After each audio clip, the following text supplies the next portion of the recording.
Cédric Jubillard criant à Delphine de se mettre à genoux et de baisser les yeux, révélation déconcertante. Le voisinage de Cédric et Delphine Jubillard dans le village où ils ont vécu avant de s'installer à Cagnac-les-Mines fait un portrait peu reluisant de l'artisan et présumé coupable dans la disparition de sa femme. Une voisine l'aurait même entendu très violent verbalement avec l'infirmière du Tarn. Dans quelques semaines, un triste anniversaire sera célébré, les 2 ans de la disparition de l'infirmière du Tarn, Delphine Jubillard. Depuis le 16 décembre 2020, elle n'a plus donné de signe de vie, laissant ses proches dans le plus grand désarroi. Parmi lesquels ses 2 jeunes enfants, Louis et Elia. Son mari Cédric, avec qui elle était en procédure de divorce, est actuellement en détention provisoire pour homicide par conjoint. S'il nie les accusations contre lui, ses demandes de libération ont toutes été refusées. Une affaire qui a intéressé la journaliste du Point Valentina Rama, qui publie le livre Delphine Jubillard, une disparition. Enquête au cœur d'un fait divers. Dans son ouvrage aux éditions du Rocher, elle revient sur l'histoire de ce couple maudit, afin de tenter de comprendre mieux ce dossier sans corps. La journaliste spécialiste justice s'est rendue à Arthès au nord-est des Albi pour aller à la rencontre de celles et ceux qui ont connu le couple Jubillard.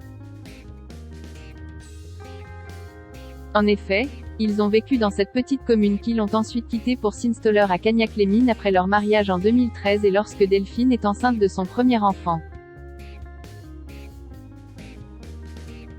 Sans surprise après les nombreux portraits défavorables de Cédric Jubillard depuis les débuts de l'affaire. C'est le peintre plaquiste qui laisse un mauvais souvenir à ses anciens voisins. La mère du maire de la ville aurait été harcelée par l'artisan. Frappant sa porte la nuit ou en frottant ses mains pleines de cambouis sur le mur blanc de la façade, raconte l'édile qui a failli en venir aux mains. Une autre voisine fera état d'une dispute qui, au regard des événements de 2020, pose beaucoup de questions. En effet, elle avait aussi avec lui des problèmes de voisinage, entre fêtes bruyantes. Déjection de son chien n'importe voir une voiture fracturée, elle est certaine qu'il s'agit de Cédric Jubillard. Elle a ainsi confié à l'autrice du livre une scène gravée dans sa mémoire. Un soir, elle a entendu des cris. Se rapprochant de sa fenêtre, elle assure avoir entendu Cédric crier sur Delphine, lui disant de se mettre à genoux et de baisser les yeux. La fois suivante où des cris ont été entendus chez les Jubillard, c'était à Cagnac-les-Mines, dans la nuit du 15 au 16 décembre. Depuis, Delphine a disparu. Une affaire qui patine.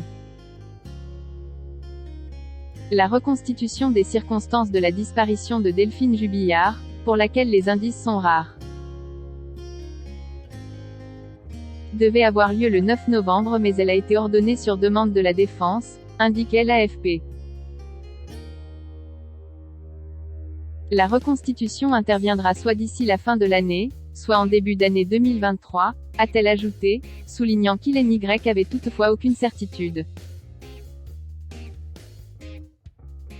Mi-Franck a précisé que la défense de Cédric Jubillard avait demandé avec beaucoup de force cette reconstitution car on aimerait savoir quel est le scénario de l'accusation. Pour le moment on ne sait pas trop contre quoi se défendre.